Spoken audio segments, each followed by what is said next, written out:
Hello everyone, Eric Watson here, freelance writer, player of games, writer of words, recorder of videos, and tabletop role-playing aficionado. Welcome to my weekly behind-the-scenes DM-only live stream crafting Icewind Dale, in which I build, write, and prepare for our next session of Rime of the Frostmaiden. If you are playing characters of Valravn, Frey, Celeste, Edmund, or Thimbleweed, this is not the correct stream. I will see you tomorrow, but for the rest of you, welcome. A warning, lots of spoilers to follow in this stream. We stream our D&D sessions live on YouTube every Friday evening. You can watch all of our D&D live series, as well as reviews and Let's Plays on my YouTube channel, and read weekly session recaps at roguewatson.com. You can follow me on Twitter at roguewatson and join our official Discord server with invite link in the description below. If you'd like to support the channel, please check out patreon.com/roguewatson. Shouts to new patrons this week. James, thank you for your support. For our campaign, use Roll20.net. For streaming, I use Open Broadcaster software with Streamlabs. Good morning, Nathan, Jay, Jerry. I debated on getting another cup of coffee this morning because it's been a rough morning. The wife woke me up at like, I don't know, 6:30, 6:45, and the baby's screaming. The puppies have all made terrible messes throughout the house. We had to get the older kiddo ready for school. It was just an absolute clusterfuck of a morning, but things have settled down. I'm ready to talk about D&D, which we are wrapping up the custom portion of this quest, in which I kind of went nuts and really expanded on the Mead Must Flow storyline by providing an entire Mead Hall dungeon crawl and really transforming the entire Verbig thing into kind of a almost Dr. Jekyll, Mr. Hyde situation, with this whole plot involving the actual Mead and mutations and growth and all this stuff. I don't know where I came up with all this shit, but I just felt like doing it.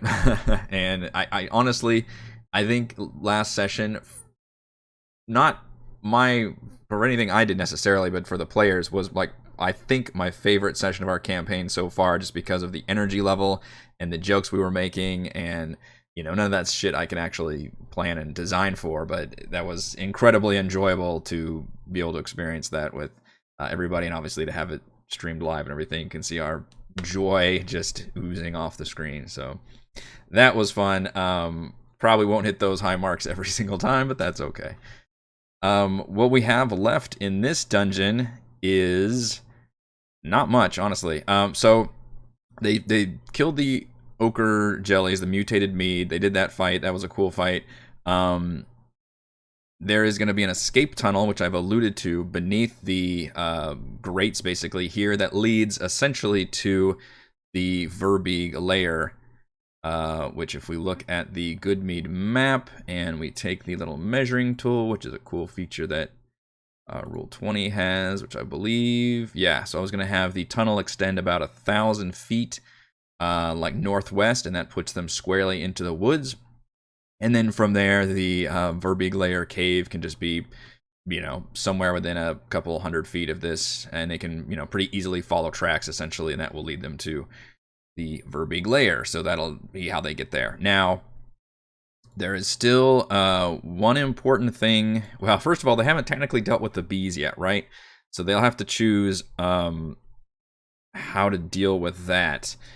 And I'm giving them an interesting option here, which I teased last session through the NPC that was attacked, taken down, and ultimately stabilized by Thimbleweed, which is there is a cleansing sequence that you can activate in the manager's office, which is this room number 10 that I've designated, which is accessible. If we look at, you're seeing it from my point of view, which I should show this every once in a while, but this is kind of what the PCs are actually seeing in terms of how it's all blocked off and stuff. So there's a hallway that does lead down here and then into this office, which is very much like that kind of overseer style, second story floor, where you have got the window that looks over amongst the people working. And inside this office, there is a like emergency valve type lever, whatever, that will release a chemical agent into essentially where the bees are, which is going to be the greenhouse area, and I guess this outdoor area as well. In terms of like, they normally get like an irrigation system that helps, whatever, shoot vitamins or something into the area and supplements, whatever they need. And this is literally an emergency situation where if, maybe like an infection spread or a fungicide or something happened, they could essentially management could pull this lever, and that would supposedly destroy, kill whatever is out there, and it would be obviously an emergency situation where you would not want any personnel out there and all that. So there'd be some fun warnings about that. They will find a second key on the speaker's body, and that, because I'm picturing literally the classic, like nuclear device, whatever, you have to put in both keys, turn them at the same time, kind of a deal. So they'll find a second key after this fight, which they finished up near one of the skeletons. And that key, combined with the one they already have that Thimbleweed has, you can put both keys, turn it, and then that will unlock the ability to do this cleansing sequence. So that kind of gives them an easy out to deal with the bees. It'll be interesting to see if Thimbleweed balks at that, because he is Mr. Bee Whisperer, and obviously it could be considered a bit of a moral problem to just kind of murder them all, and yet they're also not the friendliest bees. So this is kind of the complicated situations I'm throwing at the players. I also thought, would it be more interesting that if the players do decide to activate this way out of dealing with the bees, if I have the bees respond in some way, because option A is you literally just have it, a cutscene where you see them all just wither and die really quickly and boom, you're done.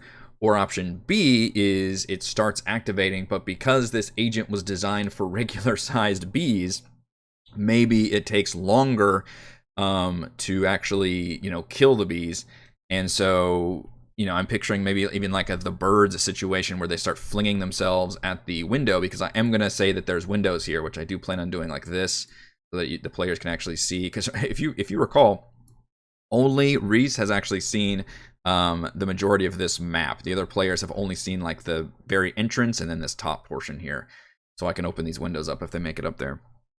And because I've got these windows there, they can see the action happening, and then I could have these bees just like, shoving themselves in very creepy ways, just smashing against the windows until maybe they break free, and thus have a little bit of a ruckus up here where a bunch of bees kind of fling in, into the players and basically just fight the players in a mad rush. And the idea here is it's just kind of a survival round where essentially some bees come in and attack the players, but then eventually the bees would succumb. Maybe even have the queen like shove herself in there and attack and everything. I think that could be a really interesting method, because at that point there would be no, diplomacy has broken down at that point. There won't be no talking to the bees and pacifying them if that is the choice that you've made. And one of the things is, Thimbleweed's only one of the party members, so it's possible they could, escort him out, or, in order to pull this thing and try to do it without his knowledge or something. So it's one of those situations where, as a DM, I've created this in such a way to be a little bit more liberating, because I don't need any of these things to happen. It really is up to the players entirely on how they solve this mission and the choices that they make. None of this really matters in the context of, it's a side quest, so none of it matters in the context of the main story, but also it's not like there's any critical NPCs or any super important story information. Like, this is just, the fate of this town is basically up to the players, and it's really up to them on how they want to handle it. I also threw a curveball when it comes to Shandar being kind of a little bit of an important NPC, where he helped lead the players into this back room, and he's expecting to be able to get some, mead out of it, and some, like, swipe basically some goods from his own company. So I'm basically trying to decide how much more things I want to throw at the players before they actually get to the Verbeeg lair, because as interesting as I think some of those things can be, I'm also cognizant of the fact that this is going to be the 4th session of this side quest, and we haven't even gotten to the Verbeeg layer yet. The actual like part that's written into this. Now, granted, the first one was we haven't made it to the town yet, right? That was like Knoll Cave, so technically that wasn't even part of the quest. But we're going to be 20 sessions in, and we're still not even at the end of chapter 1 yet. So that's also a bit of a concern in terms of overall pacing. I don't want to spend necessarily too long, although we've had a blast. Like, we've had a lot of fun doing it. It's been, very, like I said, I think session 19 was like one of the most enjoyable sessions we've had. So I'm curious to know what all of your thoughts are in terms of the overall pacing of the campaign. If you're thinking it's going going very slow. You know, I'm reading a lot of. I tend to lurk on the Reddit thread because there's good information on there, and a lot of folks are saying, "Oh, we beat the game in 40 sessions or something." I'm just flabbergasted. Now, granted, we only do like 2 to 2.5 hour sessions, so we do a lot shorter sessions than most folks do. So anytime somebody says that, I always tend to like multiply it by 1.5 or by 2, but even then, it feels like it's definitely taken us quite a while. But it's because of shit like this, right? If we had just run good Mead like the initial Verbeeg's layer, it would have been, you know, all of 2 sessions. Whereas now we're going to be 4. This is the 4th session, and we might just now finally get to the Verbeeg layer. So I don't know if I'll do the bee thing because I think it would just add to a lot of time, even though it would be, you know, a fun way to use the bees.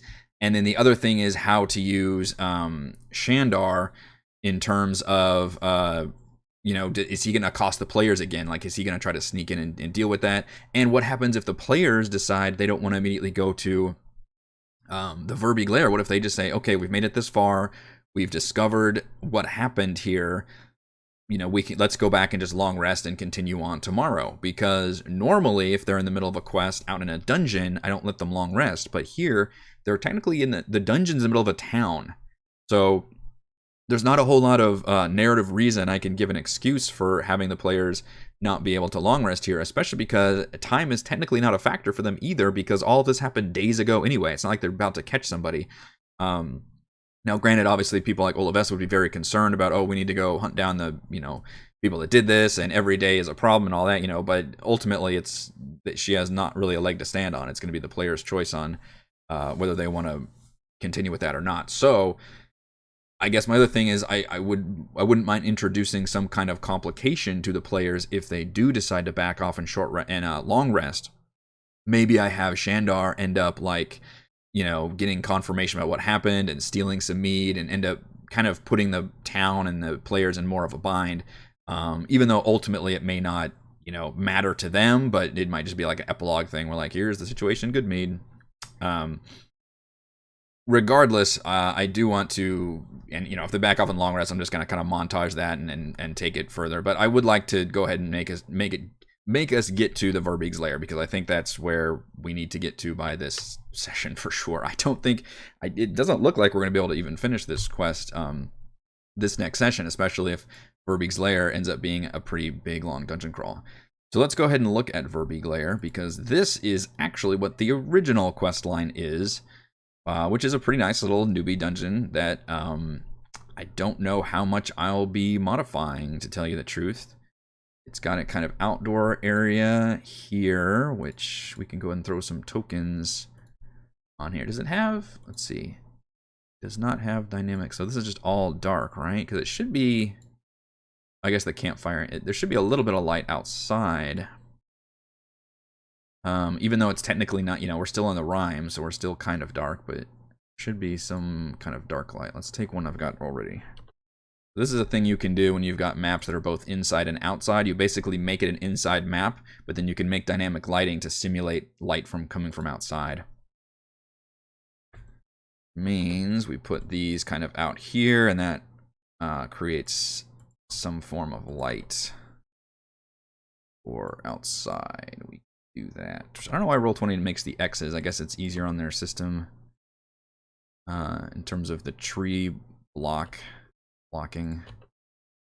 There we go. Okay, got some outside, and we're gonna have the cave. Maybe they even follow the stream. There's a stream nearby that they've got footprints, and they can follow the stream here to this cave. And this is gonna be where actually Doog has been. And then I think story-wise, what's happened is, you know, he transformed into a Verbeeg, and it ended up being a permanent transformation, and it has been deteriorating his intellect somewhat. Although, as we discovered, Verbeegs still have like a 12 intelligence, so it's not like he's a dumb brute or anything by any means. He just might have lost. I mean, in fact, he's still above average intelligence, so maybe that was what he perfected. He's actually just big, strong, and still retained a lot of his intelligence, because yeah, they've gotten 11. Did lose a little bit of charisma. You probably didn't have much charisma to begin with. All right, so let's put you on the map. Actually, put everybody on the map.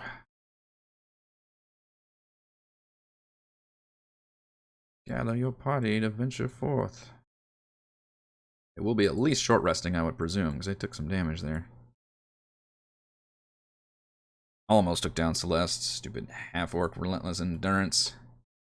This is a cool dungeon because you immediately get 3 entrances to come in, and then if you're really perceptive, you could even skirt outside the cave and find a 4th entrance. I did it in 26 sessions with 3 hours each. I think we discussed this a couple sessions ago, and I'm absolutely floored by that. Even if I ran things purely by the book, there's no way in hell I would be able to tell this story that quickly. Session 19 was awesome. I always take 50 or so sessions through pre-made adventures with 4-hour game sessions. Right, and like I said, ours are like 2 to 2.5 hour sessions. So for us, that would be like basically what Tomb ended up being, which was an 7 session campaign, like almost 90 sessions. And that's back when we were probably doing closer to 3-hour sessions on average. As long as your players are having fun, I think it is great. Yep, that's pretty much the main motto for DMing. So now that we're in the Verbeeg's lair, ooh, do we have a good handout? Oh yeah. Boy, what is that? Giant mammoth tusk sticking out? Okay. That's cool. I need to make a note about that. It's a cool marker. Go handout the mammoth tusks. Greetings from Finland. Hello, Finland. Thank you. Thank you so much. That's nice of you to say, R2. What else is here? Bugs goodies. Oh, that's the other Verbeeg. So, I don't know if I'll even do this now. Well, yeah, I do need to do it because I already talked about Gage, but at some point, for some reason, she's also transformed into a Verbeeg, and yet he had just okay, well, there's been a couple days, so he transformed into a Verbeeg because of his latest creation, and it was actually like Gage that helped him. She basically put the formula into like the supplement for the bees, and then the bees were able to make the honey mead, and then the honey mead, they kind of reconstituted the formula, blah, blah, blah, blah, whatever, hand waving that shit. And then the latest creation did turn him into a Verbeeg, and then he gave some to Gage consensually, and then they both became Verbeegs. And the twist is that they're happy in this new state of being, which means I'm not opposed to the players actually solving this issue diplomatically if they can. I think it would be very tricky because he would be Doog and Gog would be very paranoid of intruders, and they've certainly got some more hostile allies, which would be the dire wolves and the ogre, which was Harold. But maybe if the players play their cards right, they could solve this socially. I'm not necessarily opposed to that. It really just depends on how they play their cards. Because, I mean, it is kind of his fault on how this went down.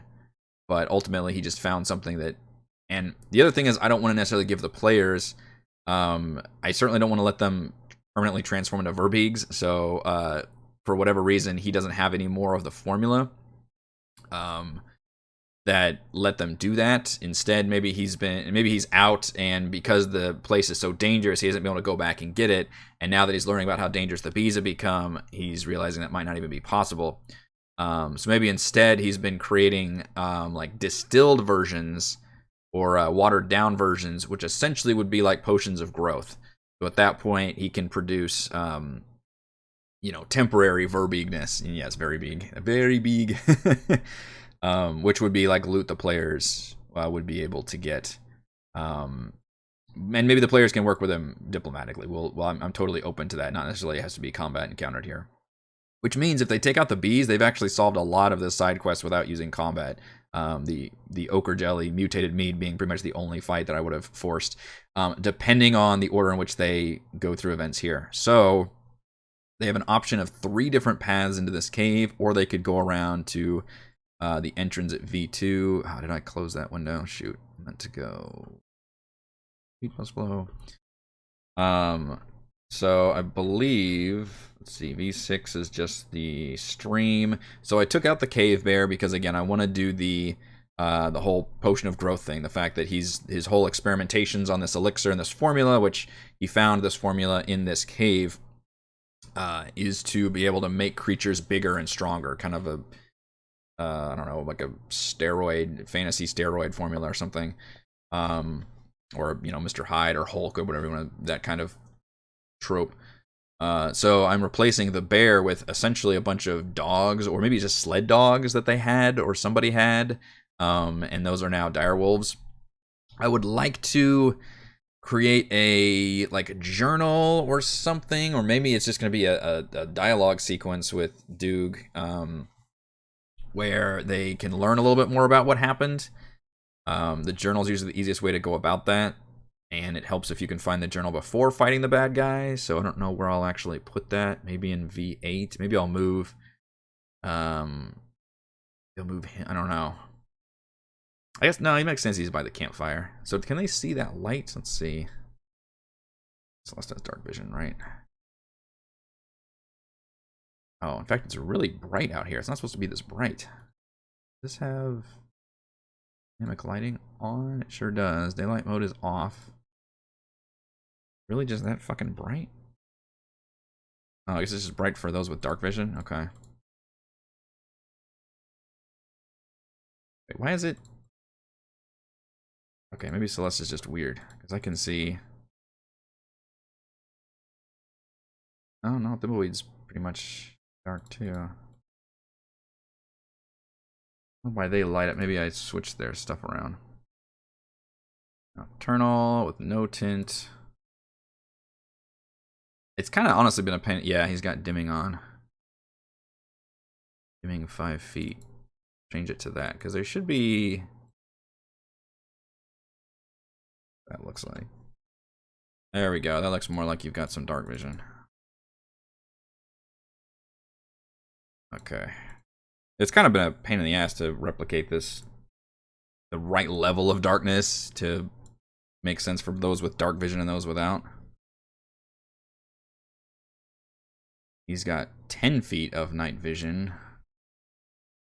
In other words, when he... Okay, now you can see the effect of with no dark vision to get into the cave itself. I think she's got dark vision turned on, so she can actually see a little further. Okay. So now with that going on, you can see light. You can see this area is clearly lit up because of this campfire. But interestingly, you can see the animal pens if you come this way. And then look who's conveniently hidden around the corner is the actual Verbeeg. That would be pretty funny. So that would instantly be a dialogue session, or more than likely force a combat fight that they could then, try and talk their way out of, I suppose. If they go off the left side, since I moved the bear, maybe I'll put the ogre up there.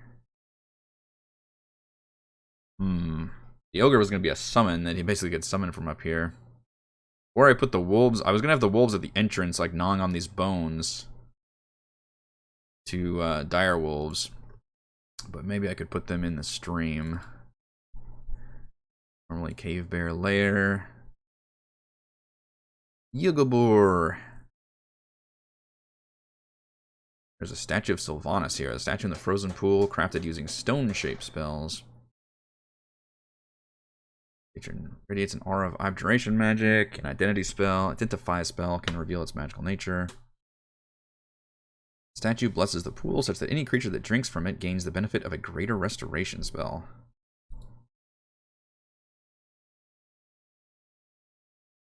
Interesting. Wonder why they put that here, because there's nobody here that can actually do that to the players in terms of doing these effects. Armed or petrified. Unattuned to a cursed magical item. Reduction to ability scores, or your hit point maximum been reduced. I think I might just put some treasure in there, maybe? Although then it seems like they would have already... The problem is this dungeon is occupied by somebody who would have looted everything. So maybe treasure doesn't actually make sense. Could have the journal at the meadery. You know what? I could have it... You're right. I could have it like in the tunnel. Like, he dropped that book when he ran because nobody's been in that tunnel in the days since, and we'll just say that he hasn't been back there. So that's actually not a bad idea. I could put that in the tunnel. I'll make a note of that. Find. And that would be a good way to kind of tease what he's been doing and all that. At least up until that day. Because if he hadn't been writing the journal since that day, then obviously he hadn't been updating it. And that's a nice bit of story exposition. So I don't know. If you have any advice for what to put in V7, I'm willing to hear it, but the statue doesn't seem that useful. Or you could just still make it a statue and have it cast like the Bless spell or something else, maybe. Character must dig through a foot of ice to reach it. Okay, well that's different then. If it's actually in a frozen stream, then maybe he hasn't smashed through the ice to get it.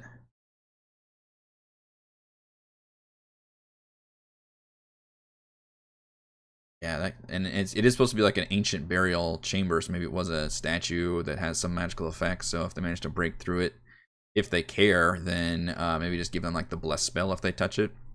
Maybe they have to actually make a religion check to get the Bless spell, though.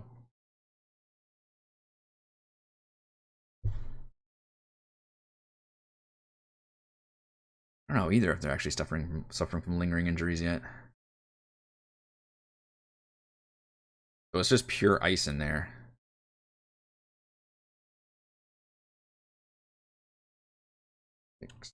V7. Let's put statue in frozen ice. Check for maybe the Bless effect. So they could just do something that I would deem acceptable to break their way into the ice to get there.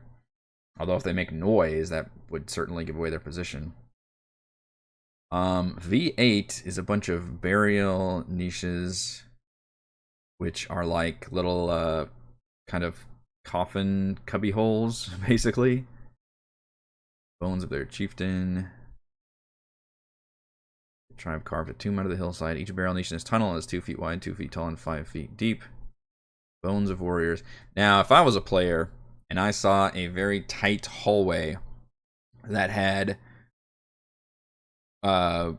little what am I trying to picture? Like it's like a morgue, right? Where you like put the fucking person in a drawer, except it's just open and there's just bones in there.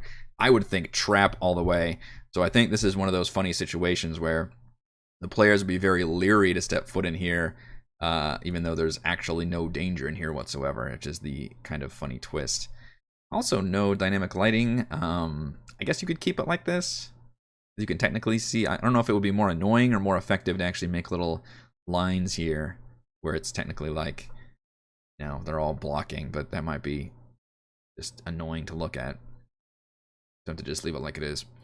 I think ultimately it'll just be a red herring, though. I don't think there's going to be anything there. I don't know where he's going to end up. Where did he find the formula? Because there's loot in V10. It says you have to have a certain amount of strength to open it, but obviously, I'm sure he would have done it. How much strength is required? Combined strength of 50. That's a weird thing to do. There's no strength check. Like, you either have the strength or you don't. So he would have a 19. Ogres have a 19. You're technically not at 50 yet. You're at 38. However, if you've got essentially another Verbeeg involved, then you do have enough. So if all three of them tried, which probably they would have, then they would have opened it up. In which case, maybe they got access to the treasure, which I may replace some of this treasure. I need to look at it and see what would fit with my party. Because the treasure is a Pearl of Power, which is useful for every spellcaster. I gave out one of those in Tomb of Annihilation. You can straight up replace a spell slot up to 3rd level once per long rest. That's very, very useful. Somebody like Valravn would be all about that. In fact, I think I might be the only one that would. Well, I guess Edmund and we'd both use spells too, but He's using a lot of spells. The other one is a Wand of the War Mage. I don't have a pure spellcaster. +1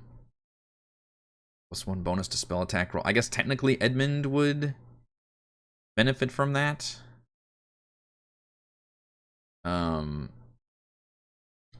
Because he uses like magic stone and stuff, so I would just give him a +1 bonus. Yeah, I guess we're using a spellcaster. So maybe I'll actually keep these items. And the problem is, he would have looted these items. So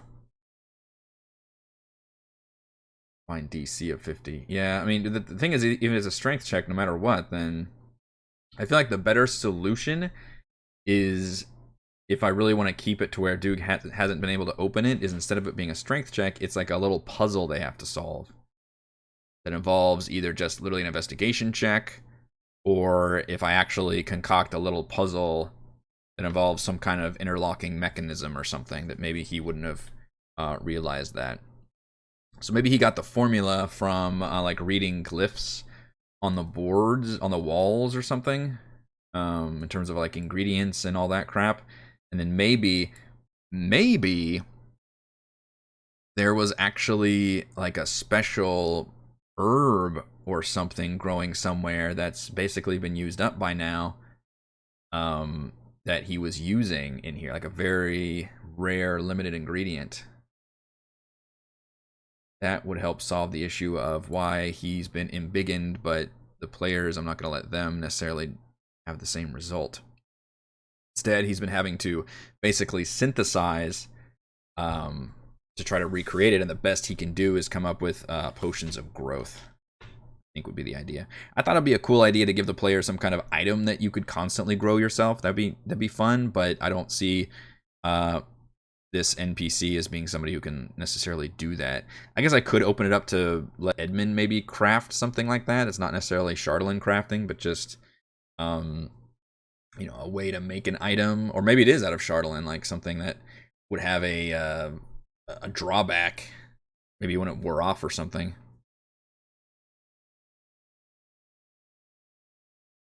Maybe they need to solve some kind of puzzle to get in there. What about the character trinkets they rolled for in session 0? I don't even remember what those are. That'd be pretty weird. Did they write those down? Because that'd be pretty funny callback. I know his was the Ulu knife thing. Yeah. A fabric doll. What phrase was? A sea glass shaped like a unicorn. Okay.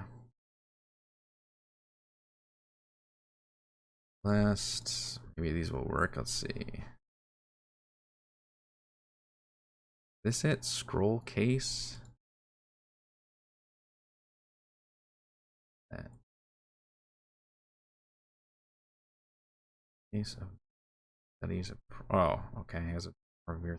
I don't think she wrote hers down.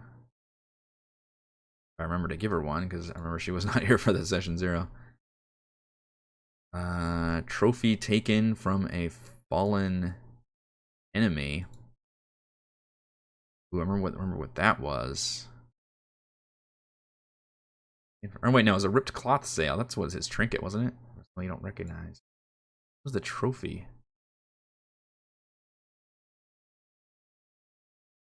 Thimbleweed.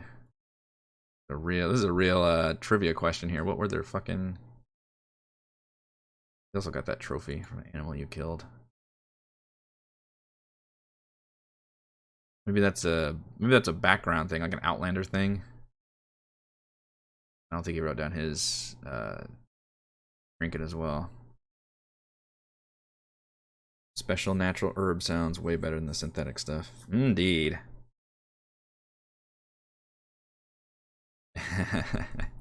But that would be a good excuse of why they were able to make it, but it didn't quite work well the first time, which is why poor Harold was transformed into an ogre instead of a Verbeeg.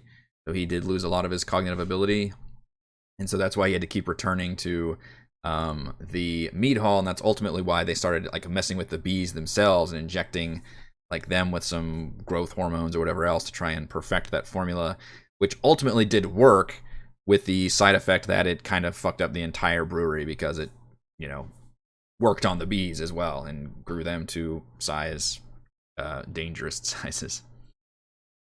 So I could keep the loot in there because it's would be good loot for the spellcasters. In terms of the Wand of the War Mage and the Pearl of Power, I could make it so maybe it is like a special mechanism or way you have to open that does not involve strength, because it would make sense that Duke would have just opened it by now. Is there anything in V9? Is this just an area? Oh, Duke is actually here in V9. A natural tunnel bisects a ring-shaped excavation. This area is once an additional burial chamber. Duke is sitting cross-legged in the tunnel, lit nearby. I don't know why he would be in there. I think it makes more sense that he would be in this area by the campfire.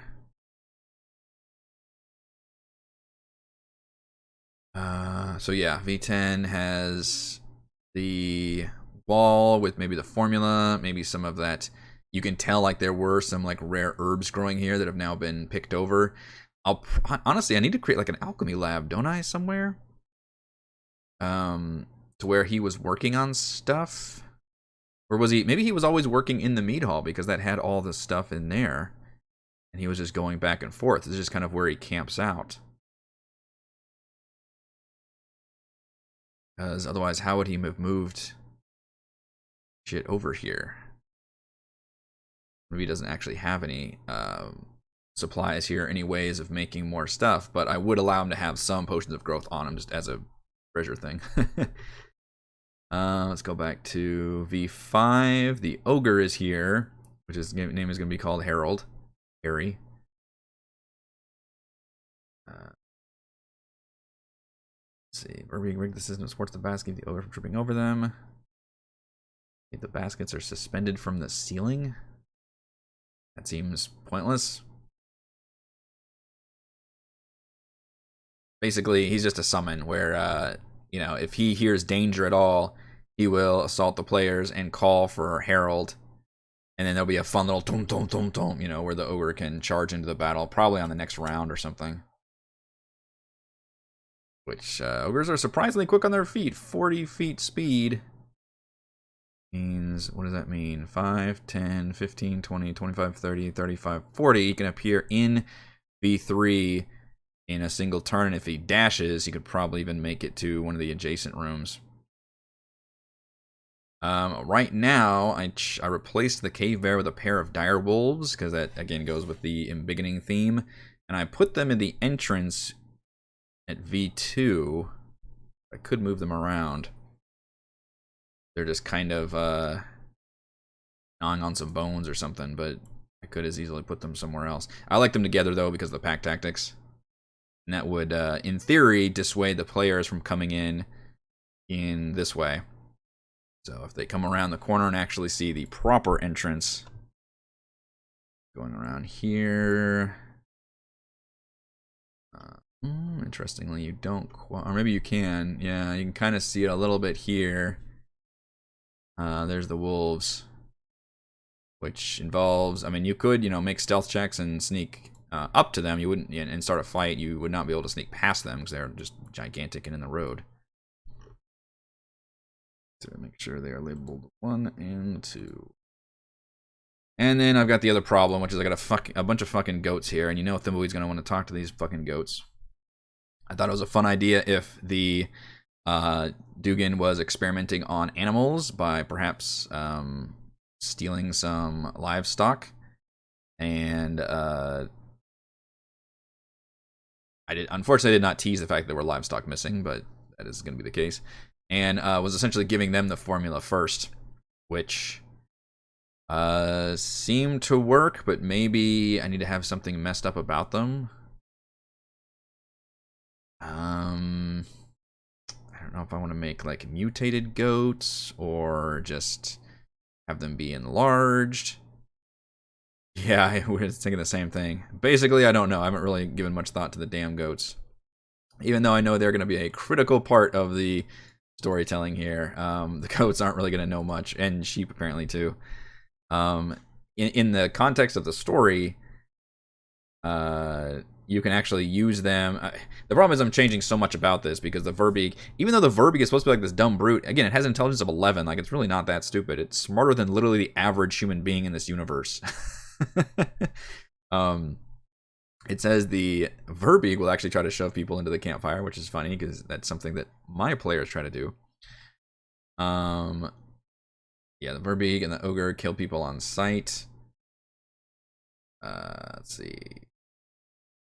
Character's mission to harm the Verbeeg's goats and sheep can use an action to threaten one or more of these animals. With a successful intimidation check, cause the Verbeeg to cease hostilities, call off the Ogre in the bear cave. Under such pressure, the Verbeeg is willing to let intruders leave the lair without further incident, provided the animals in the pen are not harmed or taken. I don't think that'll be the case here. I don't think we'd give a shit about these animals. He's literally been experimenting on them. Maybe I should get rid of some. One crate is packed with straw, what the Verbeeg feeds the goats and sheep. The other contains 10 large torches, with the Verbeeg made out of wood and pitch. Barrels are half filled with salt and pepper, which the Verbeeg uses to season his meat. Fantastic. Verbeeg acquired his livestock by robbing travelers on the Eastway. Oh, so not actually from Goodmead necessarily. But that doesn't work either because he's only been a Verbeeg for a couple days. So he hasn't really been robbing people for like a while. Kind of written myself into a corner with this one. Maybe we'll get rid of a bunch of these. So there's some big guys and some small guys in here. In fact, maybe we'll just have one be dead. No, because it would be pretty gross. Maybe it's just sick. Maybe they're like, yeah, they're sick. Poison symbol. And they're in, I don't know, maybe their heads are enlarged. You know, something. I want to make it so they weren't. He was experimenting on animals first, as you do, and some of them did get embiggened, and others ended up, you know, getting killed. Which that's, I think, what V4 is for. Yeah, the refuse pit. They dug a refuse pit, which is 20 feet deep, which is up here, which is literally going to be like where he dumped a lot of his like mutations that maybe didn't quite make it. I could do something fun like put an Ochug in there, but that just seems a little too fantastical for what I'm trying to do. And I think I've got enough going on here, honestly. Like, we've done so much already with the Mead Hall. I don't really need to expand this dungeon at all, because I kind of already did that with the Mead Hall. So I think I'm generally keeping all the enemies the same. We still have a Verbeeg, we still have an Ogre. The only thing I really changed was I replaced the Cave Bear with 2 Direwolves, which I think makes it a little bit more challenging. Direwolves are both CR1, but there's 2 of them together, so the pack tactics would obviously work pretty well. Never whisper rolls. Never whisper rolls. Check all that shit off. Verbeeg does not. Whisper does not. And they're pretty easy to run because he's got just a spear that he can attack twice with. Although he does do a bunch of damage with that spear. And then the funny twist will be that sometime after the players deal with this situation, the other Verbeeg appears. I don't think I rolled hit points for them, did I? Is it still average 85? There is. Let's roll hit points. No, it didn't work. We had to do it manually.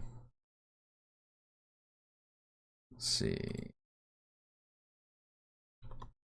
Now, technically, it's going to be a named... They're all named enemies, so I could go higher than average if I wanted to. Ooh, 93. That's higher than average. That's a mess of fucking... Oops, not 993. That would be a little too long of a fight.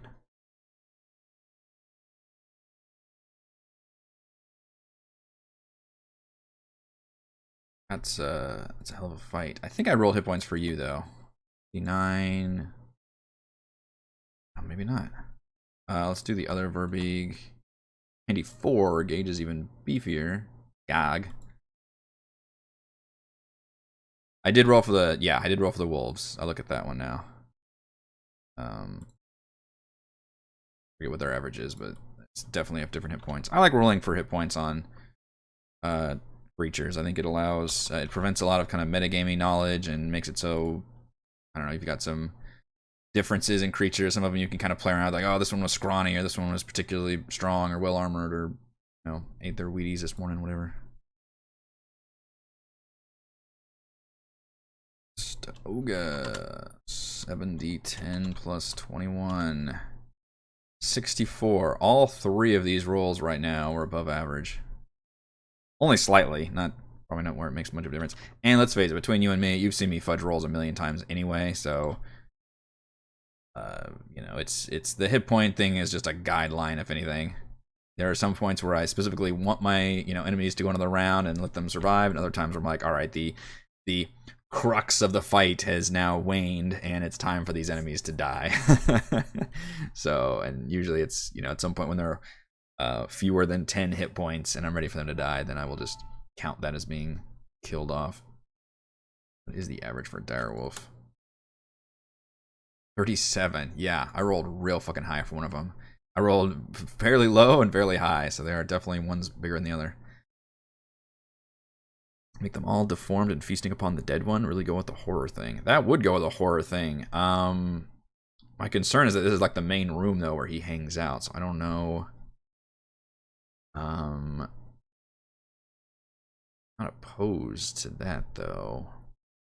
That'd be a real shocker for Thimbleweed, and maybe that would help paint Doog as more of a villain though too.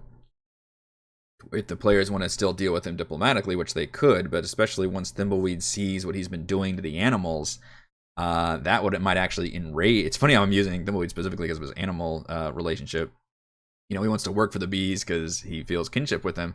Maybe if he sees another, you know, human being experiment or having experimented on animals, especially his beloved goats, that may trigger the opposite response, which would be, you know, we gotta kill this guy, which I don't think I've ever seen Reese do before. He usually plays pretty good-hearted characters, so that could be an interesting dilemma. I'm actually kind of liking that idea. To do that effectively, though, I would need the players to encounter this before encountering him, and at least have that be separate. So maybe I just have him off screen and he just, kind of similar to Gage, he just kind of spawns in at some point. I could maybe play around with that. You know, in other words, he's not technically in a room. He's wherever I need him to be as the DM. So if they go here first, maybe he's in another room somewhere, and then whenever the players go, I have, you know, him appear. Like, he could be up here in the refuse pit, or he could just be outside somewhere. Like, you know, that could be a number of things. So that might be the better way of dealing with it, so the players have a chance to witness all this, and then maybe, I mean, he was originally a 9 anyway, but I don't want him to be like a straight shot and be visible. And maybe he eventually comes and sees them, like, especially if the goats are making noises. So that's not a bad idea. I could have him, depending on where the players are, I could have him come from the west or from the east. I kind of like that idea. We will move him here, just kind of off screen. And in that case, we'll have to rewrite what happens in V3, and instead they can come across the animals and then deal with that as kind of a horror scene. In other words, this entire section is going to be a lot of exploration to begin with. You know, V8 to V9 to V10 will be discovering... Oh, is this visible also to V5? Oh, it sure is. That's interesting. What does it say on the tunnels for V10? Did you sneak up on that ogre? Say that tunnels, okay.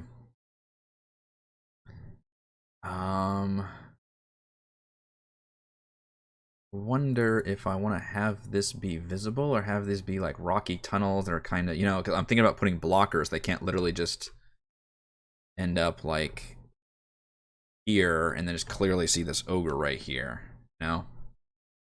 I'm thinking maybe I put some blockers here, and then if they choose to go down the tunnel, that way I'm just like, oh, you know, not having to have them freak out. Maybe we just do that. And put one here and just kind of tell them, yeah, you see tunnels that kind of extend and curve for a little bit. I think that'd be more effective. And then if they choose to crawl in there, then they can see. Then I would describe this room and the fact that the ogre is not paying attention to them, but it is in this room, and then they can choose whether or not they want to do something to it. So that's more of a peace of mind for me in terms of I just want to be able to describe one room at a time. Obviously, the ogre will not be reasoned with. The ogre would absolutely go ham on them and just attack. But it could also be tricked. Dumb ogre. I like the idea of maybe a mutated goat and maybe some dead animals here.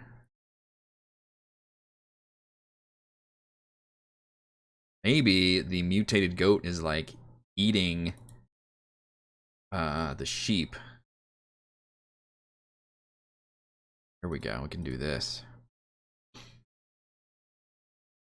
Make all the smaller ones dead, with some of them having like growths or mutations, and having these big ones also be big and, you know, enlarged. I keep on saying biggened. And have it be like they're literally like feasting, like there's something very wrong with them. In which case, maybe I need to use a different stat block. I could actually turn these into maybe combatants, like they're enraged large beasts or something. Oh, I guess they are giant goats still. It is a stat block.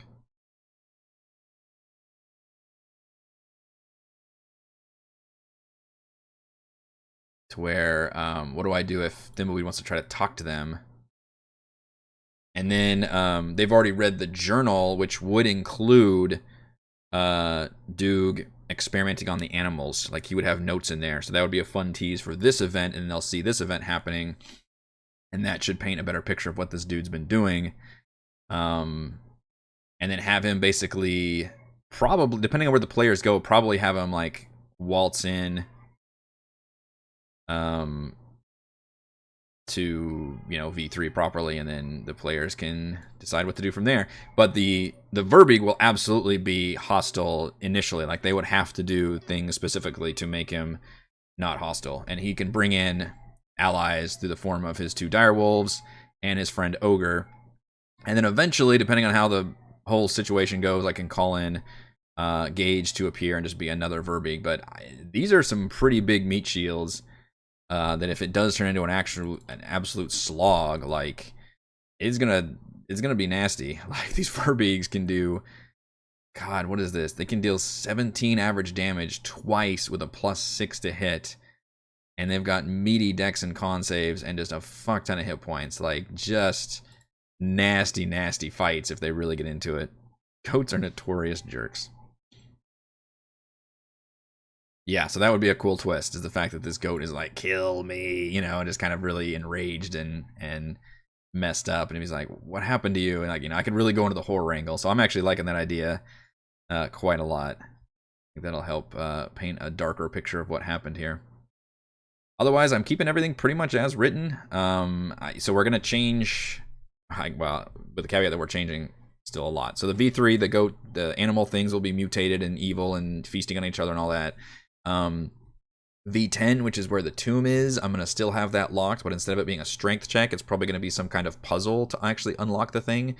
Even though it'll be the mural and the herbs and stuff that was actually used to make the formula, and inside the chief's, you know, thing is maybe it's a warning to, like, this is actually, or maybe it was actually on the mural itself, that, like, the downfall of this tribe was actually, you know, using this stuff too much, and thus, you know, becoming corrupted and big and evil and stuff.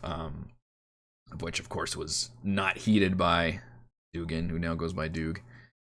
I don't think we're going to be able to honestly get through. Again, it depends on how much the players want to fuck around in the Mead Hall still, in terms of, you know, the lever and how much I want to include Shandar and all of that. It just depends on how much story they want to do. You know, I could have Shandar reappear and really demand the meat, although it seems like kind of just reiterating what we already went through. I'm going to try not to linger too much on that stuff. It really depends on how much the players want to engage with it, but ultimately I do want to try to get them to the Verbeeg layer as quickly as I can, and I'm not opposed, nor do I think I can stop them from long resting in between these 2 dungeons. Obviously, pacing-wise, I think it would be better if they just continued and didn't long rest, and that's kind of how I've balanced all of these dungeons and side quests, is the fact that they have, they long rest in between all of them, and then everything else is just a short rest while they're in the dungeon. But because this was a unique situation where it was a dungeon in the middle of a town, I don't think I can logically stop them from long resting in the middle. And frankly, I think this one is still, if this becomes a combat encounter, it's a very challenging one because of how much freaking hit points and attacks these creatures have. So maybe that would be in their favor to do that, and I'm not opposed to it. But as I said, I'm not sure, especially if this turns into a big-ass fight, that we would actually finish this next session. But hopefully we'll at least be nearing the end, because, this, as much fun as this is, it doesn't technically have any relevance on the main plot. It's just dealing with this whole Good Maid situation. After this, we'll start talking about East Haven, because I believe that's where the players are going to be headed next. But I could also give them the mission to go to Carcaloke via a message from Bryn Shander. Those are the two things that I'd still like to do before Sunblight, even though it's going to be the players. Technically, they have to go to East Haven first in order to go to figure out the location of Sunblight, and then I've got a lot of really important story stuff that's going to happen in East Haven for sure. Carcaloke, I think, is just a really fun location, but it's something I want to run while they're still technically, I was going to say tier 1, but honestly, God, when they wrap up this session, I think I may have to level them up to, not this session, but this quest, I think I have to level them up to 5, because I think it'll have been that long. I think it'll have been like, 8 or 9 sessions since they leveled up, so I kind of have to do it, which isn't the end of the world. I was hoping, my goal is that they're still level 5 for Sunblight, which would start to stretch it a little bit. But if they're 5 for East Haven and Carcaloke and Sunblight, that's going to start feeling a little bit long. I guess if I need to, I could have them be 6 for Sunblight, and then they're still 6 for the Chardalyn Dragon, and they just wouldn't level up after that. That's the fun thing about the milestone pacing, is it is ultimately up to me, but I am trying to be I'm trying to pace it out based on how much content I still want to do, but also I don't want to wait like I did with Tomb in terms of how, trying to shove all of this stuff into tier 1. Instead, I should just let them level up and just kind of balance things around them for that. I think that is going to do it for Crafting Icewind Dale. It has been about an hour, so thank you all for joining me for the stream. If you enjoy these streams and video content, please consider supporting me via patreon.com/RogueWatson. Shoutouts to Platinum patrons: Joe, Will, Tiny Dancer, Wizard, Princess, Christopher Thomas, Captain Mike, Adam, Aiden, Stan, Nathan, Alex, Chad, Alexander, Dan, Cam, Quizets, Hatterack, and James. And gold patrons: RPG Papercrafts, Pretty Boy, and Yuma, Dead Lizard Lounge, Sam, Ross, Lippy Spuds, Drome, Scalenia, Nick, Farty Mc, Butterpants, Blood, Angel, Bronus, Baboon, Nathan, Fast Like a Tortoise, and James. I'll see you all for D&D tomorrow night. Remember my outro music. There we go.